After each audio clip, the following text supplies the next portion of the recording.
February 20th, 1943. North of Kasserine Pass, Tunisia. The desert wind is blinding. Dust and smoke choke the battlefield. Visibility is zero. But through the haze, the German panzer commanders see something impossible. 5 American Sherman tanks, separated by hills and broken terrain, are moving with supernatural coordination. They can't see each other. They aren't using signal flags. They aren't firing flares. Yet they converge on the German position as if controlled by a single mind. To the Wehrmacht, this defied the laws of war. Inside their own Panzer IVs, the German commanders were screaming into their headsets. Their Fug 5 radios were useless. The static was deafening. The amplitude modulation signal couldn't punch through the interference of the engines. Most of their tanks only had receivers. They could listen, but they couldn't talk back. They were fighting deaf and mute. But the Americans, they were fighting in high definition. They had a secret weapon that wasn't made of steel. It was made of crystal. Every single Sherman tank was equipped with a frequency modulation, FM, radio. It ignored the static. It cut through the engine noise like a knife. While the Germans were struggling to hear orders from 500 meters away, American tank crews were chatting clearly across miles of desert. They weren't just driving tanks. They were operating the world's first wireless network. The victory wasn't forged in a steel mill. It was forged in a laboratory. While the Wehrmacht was conquering Russia, American engineers at the Galvin Manufacturing Company, soon to be famous as Motorola, were building the future. The team was led by geniuses like Daniel Noble and Henryk Magnuski. They took a radical new technology called frequency modulation, FM, and shoved it into a tank. The result was the SCR-508. It weighed 181 pounds. It was heavy, ugly, and bulky. But it was a masterpiece. German radios used amplitude modulation, or AM. The problem with AM is that it picks up everything. Every spark plug firing, every lightning bolt, every exploding shell created a screech of static. German tank crews often turned their radios off just to stop the headache. But the American FM sets were crystal-controlled. They locked onto a frequency and didn't let go. They filtered out the static. A tank commander could scream orders in the middle of an artillery barrage, and his voice sounded like he was sitting in a quiet room. On November 8, 1942, Operation Torch brought this secret weapon to North Africa. When the 2nd Armored Division landed at Fadala, they brought the SCR-508 with them. The German Africa Corps, the most experienced tank force on Earth, was waiting. But they were about to fight a ghost they couldn't hear. The German Africa Corps had a fatal flaw, and it wasn't their armor. It was their wiring. In a standard German platoon of 5 tanks, usually only the leader had a transmitter. The other 4 tanks carried the Fug 2 set. It was a receiver only. That meant 4 out of 5 German crews were mute. They could hear orders, but they couldn't talk back. They couldn't warn their leader of an ambush.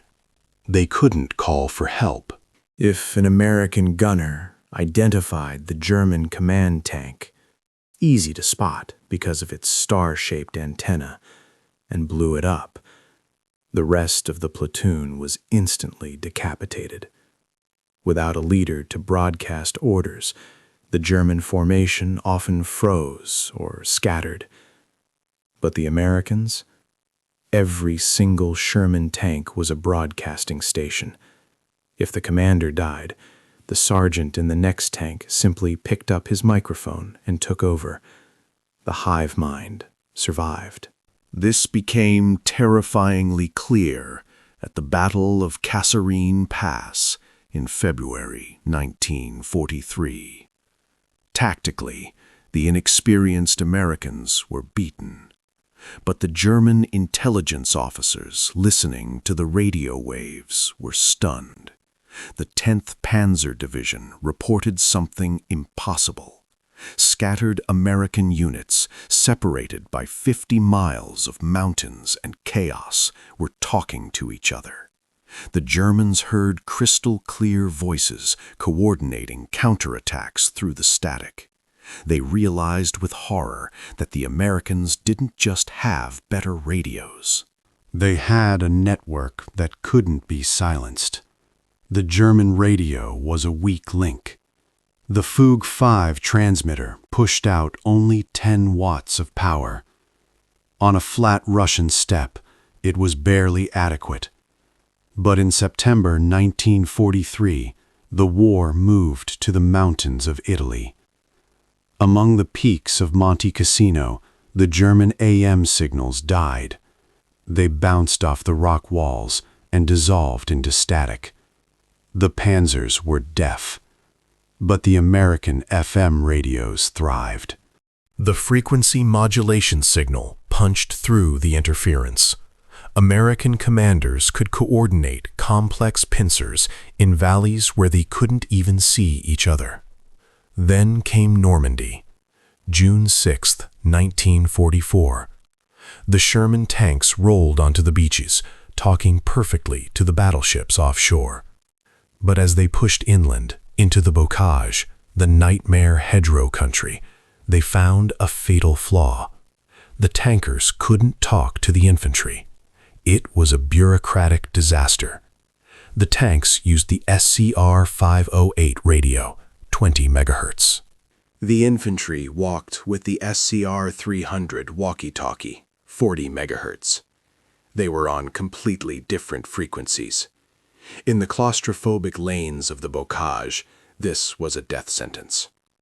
An American infantryman could see a German hiding in the bushes with a Panzerfaust rocket. He could be standing 10 feet from a Sherman tank, but he couldn't warn the crew inside. He had to run out into the open and bang on the hull with his rifle butt. Thousands of men died because of a frequency mismatch. The U.S. Army needed a fix, and they needed it fast. The solution to the hedgerow nightmare wasn't high-tech. It was a hack. In the mud of Normandy, mechanics improvised. They took empty ammunition boxes and welded them onto the back of the Sherman tanks. Inside, they placed an EE-8 infantry field telephone wired directly into the tank commander's headset. Now, an infantryman didn't have to expose himself to fire. He could crouch behind the tank, pick up the phone, and talk directly to the steel beast protecting him. Sniper in the window, second floor. Anti-tank gun on the right. The blind giant could finally see. Then came Operation Cobra, July 25, 1944. The U.S. 2nd Armored Division, Hell on Wheels, unleashed 200 Shermans in a coordinated blitz. Facing them was the Panzer Lehr Division. These were the elite instructors of the German armored schools. They were the best tank crews the Reich had. But against the American radio network, skill didn't matter. The Germans felt like they were fighting ghosts. To the Panzer Lehr commanders, the Americans seemed to possess a supernatural awareness.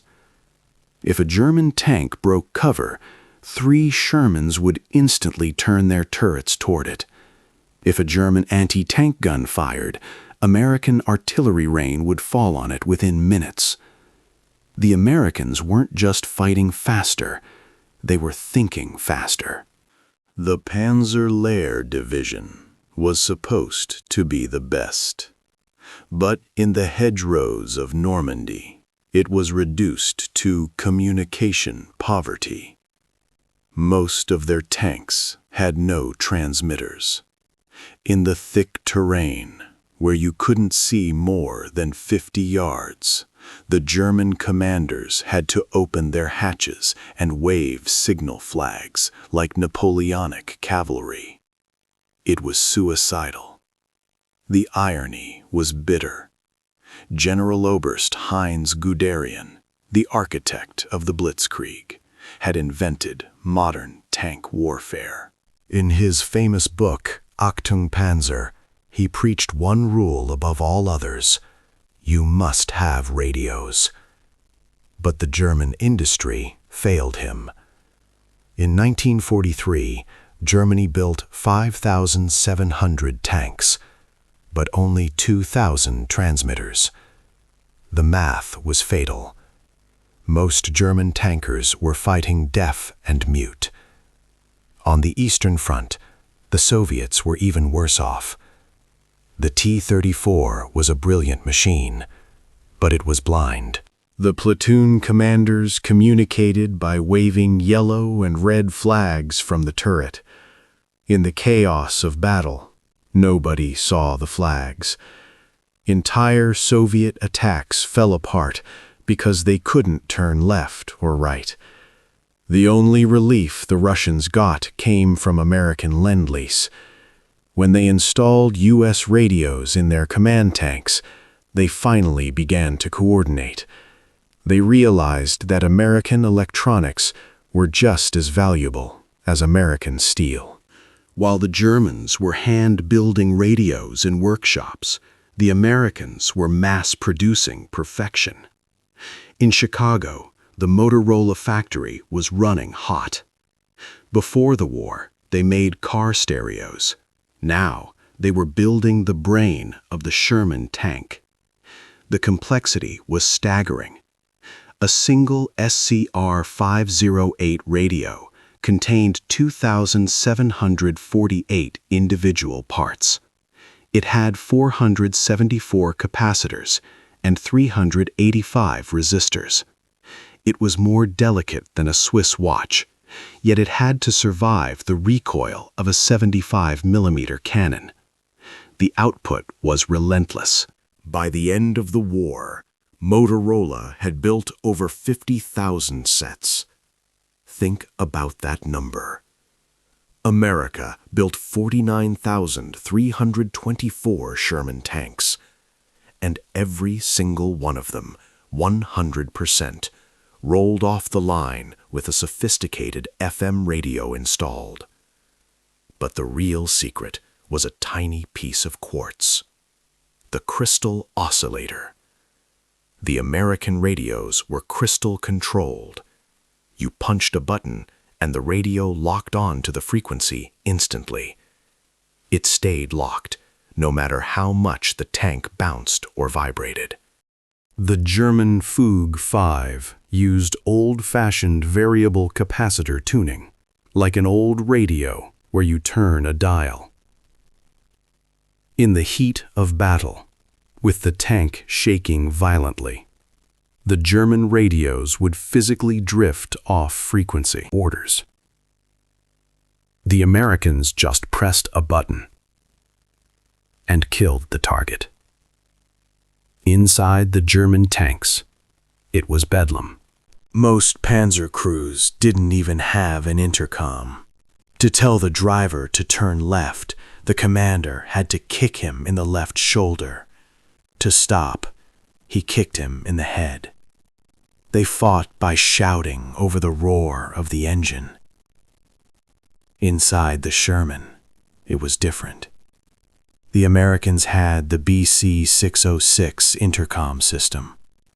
They wore noise-canceling headphones and throat microphones that picked up vibrations directly from the larynx. ignoring the battle noise. They could whisper and be heard. They also had the dynamotor, a power unit that filtered the electricity. German radios drank dirty power straight from the battery, buzzing with every spark. American radios drank pure, clean voltage. In September 1944, at the Battle of Aracourt, this technology was put to the test. On paper, the Americans should have died.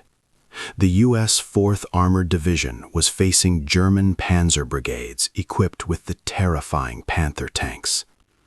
The Panther had thicker armor and a bigger gun than the Sherman. But the Germans fought as individuals. The Americans fought as a hive. American commanders used their radios to swarm the heavy Panthers. They called in artillery barrages within minutes. They warned each other of ambushes instantly. The result was a massacre. In 3 weeks, the Americans destroyed 281 German armored vehicles.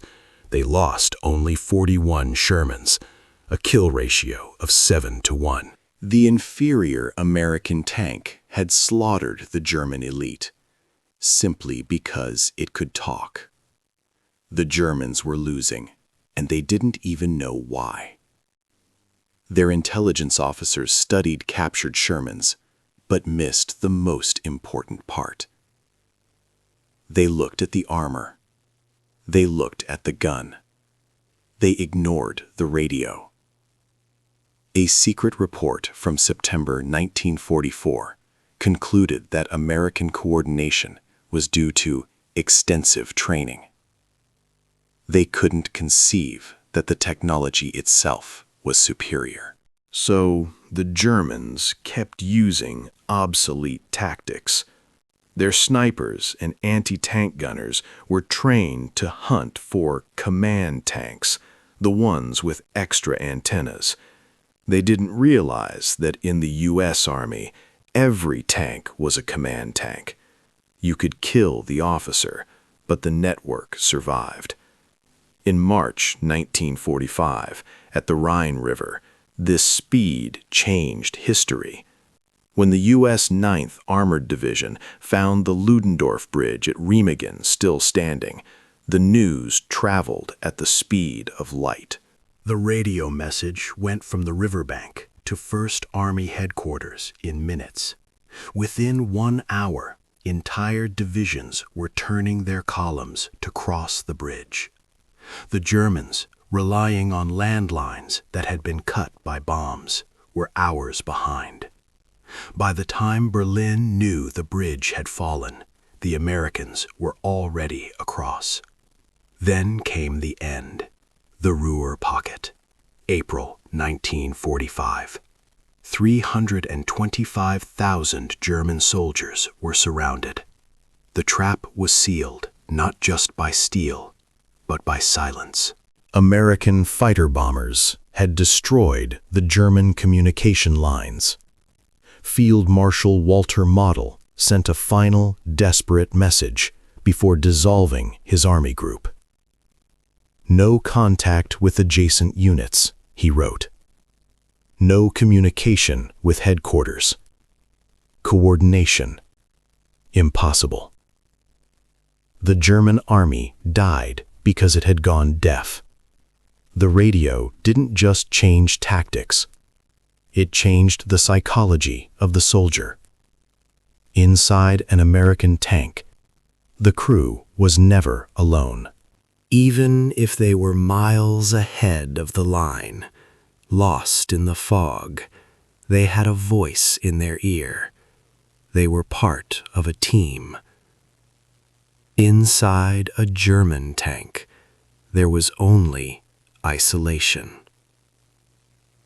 Otto Carius, one of the greatest tiger aces of the war, wrote about this in his memoirs, Tigers in the Mud. He described the terrifying feeling of being cut off. Fighting a private war inside a steel coffin, unable to call for help, unable to warn the man next to you.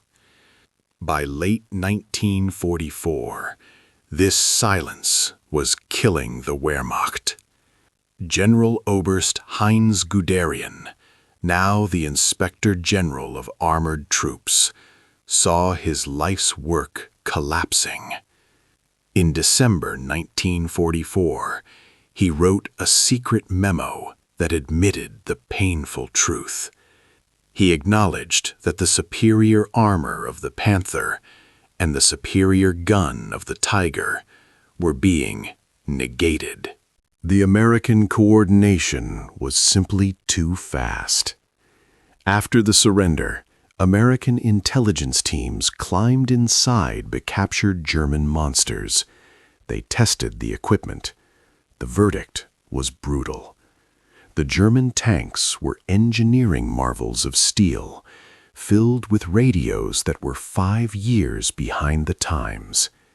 They had built the ultimate gladiator, but they had forgotten to give him ears. The autopsy of the German war machine revealed a rotting heart.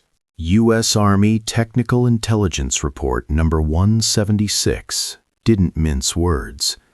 It concluded that German tank communications were approximately 5 years behind the American systems. Even the Soviets agreed. The Red Army hated Western capitalism, but they loved Western radios. After the war, when Russian engineers designed their future tanks, they ignored the German equipment. They copied the American radios. The production statistics tell the story of the slaughter. By 1945, the United States had built over 50,000 tank radios. Every single Sherman tank, 100% of them, had a voice. Germany, they managed to build only 6,000 full transceivers. Only 1 in 5 German tanks could actually speak. The difference in power was embarrassing. An American FM radio could transmit for 7 miles while moving. A German AM radio struggled to reach half a mile. But the most deadly statistic was time. Because of their crystal-clear network, an American unit could call in an artillery strike in 3 to 5 minutes. For the Germans, struggling with static and relaying messages by hand, the same process took up to 30 minutes. In modern war, 25 minutes is an eternity. It is the difference between killing the enemy. Rebuilt its army in the 1950s, the new Bundeswehr didn't copy the Tiger. They copied the lesson of the Sherman. Their training manuals were explicit. The defeat of superior German tanks by inferior American vehicles teaches us that information dominance outweighs armor. It is a lesson that keeps repeating. In the Gulf War of 1991, American tanks slaughtered Iraqi armor not just because of better guns, but because the Iraqis, like the Nazis before them, were fighting blind and deaf. The M4 Sherman was often mocked. It was tall, ugly, and thinly armored. But the SCR 508 radio transformed it into something new. It wasn't just a tank, it was a node. It was the first time in history that an army fought as a true network. Every tank was a sensor, every commander was a broadcaster. The Germans, trapped in their steel boxes, couldn't understand it. They saw the Sherman as a weak opponent. They didn't realize that when they engaged one Sherman, they were engaging the entire U.S. Army. At the end of the war, Field Marshal Wilhelm Keitel reportedly stood before his conquerors and admitted the truth. "We knew how to build better tanks," he said, "but you knew how to make them work together." Whether he actually said those words or not, The sentiment was the reality of 1945. America hadn't just built 50,000 tanks. They had built 50,000 nodes in the world's first battlefield network. The revolution that generals talk about today, network-centric warfare, didn't start with satellites or drones. It started in 1942, inside a Sherman tank, with a radio built by Motorola. From that moment on, the rules of war changed forever. The network defeated the platform. The connected defeated the isolated. The German High Command never understood it until it was too late. They kept building superior monsters like the Tiger and the King Tiger. They built invincible armor and terrifying guns. But they sent them out to fight as lonely individuals. The Americans built a good enough tank, but they gave it a voice. In the end, the invisible electromagnetic waves of the SCR-508 radio proved more powerful than the 88mm shells of the Tiger. German troops discovered this reality across 3 continents. They learned too late that the Americans possessed the ultimate technological advantage, the ability to fight as one.